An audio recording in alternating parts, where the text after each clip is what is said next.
अब कह रहा है कि संचार की दृष्टि से रेडियो एक सशक्त माध्यम है। यानी जब ये बुक प्रिंटिंग हुआ उस समय के अकॉर्डिंग बता रहा है कि रेडियो क्या है, एक सशक्त इंफॉर्मेशन क्या था।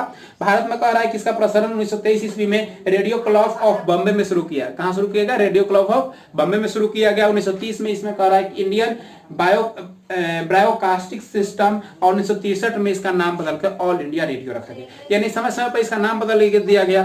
फिर कह रहा है कि स्वतंत्रता प्राप्ति के बाद, यानी स्वतंत्रता के बाद इसका 1957 ईस्वी में इसका नाम बदल करके आकाशवाणी कर दिया गया, और वर्तमान समय में इसे प्रसार भारती के रूप में कार्य कर रहा है। यानी देखिए समय समय पर कैसे चेंज किया गया नाम को। जनसंचार के वर्तमान समय में सबसे प्रचलित लोकप्रिय साधन टेलीविजन है। इसकी शुरुआत कर रहा है कि 1959 ईस्वी में हुई। फिर कह रहा है कि 1976 ईस्वी में इस पर दूरदर्शन यानी डीडी नेशनल जो होता है वो चैनल लाया गया। रंगीन प्रसारण 1982 ईस्वी में किया गया, और एशियाई खेलों के दौरान 1982 ईस्वी में एशियाई खेल जो हुआ था उसी कारण उसी समय से टीवी पर रंगीन दिखने लगा, पहले ब्लैक एंड व्हाइट दिखता था।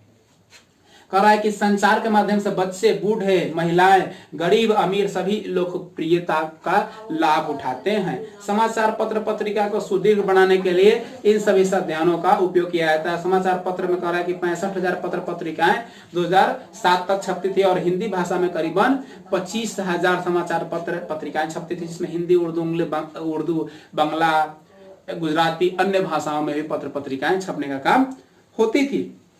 परिवहन एवं संचार साधन प्रादेशिक विकास के साथ साथ जनजीवन के लिए भी बहुत प्रभावित करता है। पंचायत स्तर पे भी और राष्ट्रीय स्तर पे भी शांति माहौल बनाए रखने के लिए पुलिस विभाग और सैनिक विभाग का भी कार्यरत, उसमें भी ये काम करता है।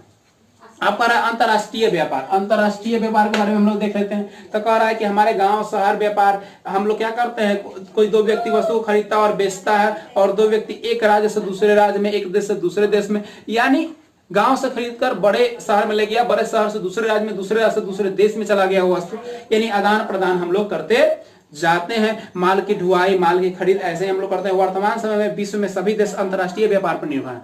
डब्ल्यूटीओ पर, डब्ल्यूटीओ वर्ल्ड ट्रेड ऑर्गेनाइजेशन होता है, डब्ल्यूटीओ विश्व व्यापार संगठन होता है, जो क्या करता है, एक देश से दूसरे देशों में व्यापार करने के लिए लोगों को आजादी देता है, जिसकी स्थापना 1995 ईस्वी में हुई थी।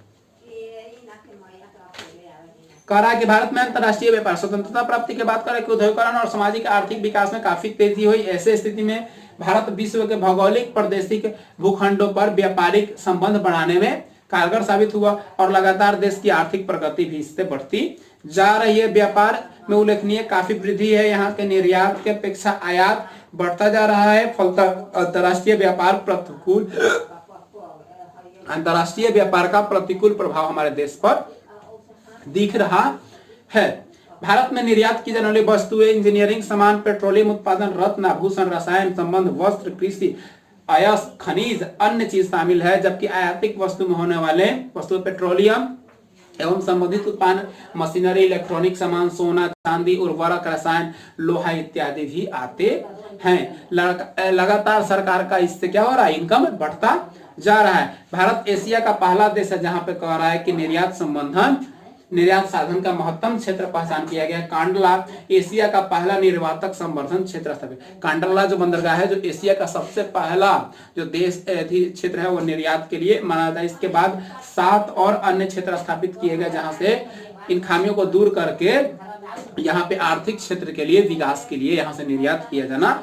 कांडला एवं सूरत गुजरात, महाराष्ट्र, चेन्नई, तमिलनाडु, कोचीन केरल, पश्चिम बंगाल, विशाखापट्टनम आंध्र प्रदेश, नोएडा उत्तर प्रदेश, ये सब क्या है, 8 निर्यातिक संवर्धन क्षेत्र आते हैं, जिस पर सरकार विशेष रूप से आर्थिक क्षेत्र पर बल देती है। वर्तमान समय में भारत अंतर्राष्ट्रीय स्तर पर सॉफ्टवेयर के महाशक्ति के बनकर उभर रहा है। सूचना और प्रौद्योगिकी के व्यापार में भी देश में अर्जित किए जा रहे हैं। यानी वर्तमान समय भारत सॉफ्टवेयर में सबसे आगे निकलता जा रहा है और विश्व की निगाहें भारत पर टिकी हुई है। यही था आपका इकाई 4, जो कि ज्योग्राफी का इकाई 4 खत्म हो चुका है। अब हमारा होगा आगे इकाई 5, किंतु अभी हम इकाई 5 नहीं पढ़ के एक लेसन जो हमारा इकोनॉमिक्स में बचा हुआ है, एक लेसन ही शायद है, वो हम लोग कल के क्लास में खत्म करेंगे। इसका आप लोग क्वेश्चन बना लीजिएगा। जितना मैं पढ़ा रहा हूं उतना का फेयर मुझे चाहिए।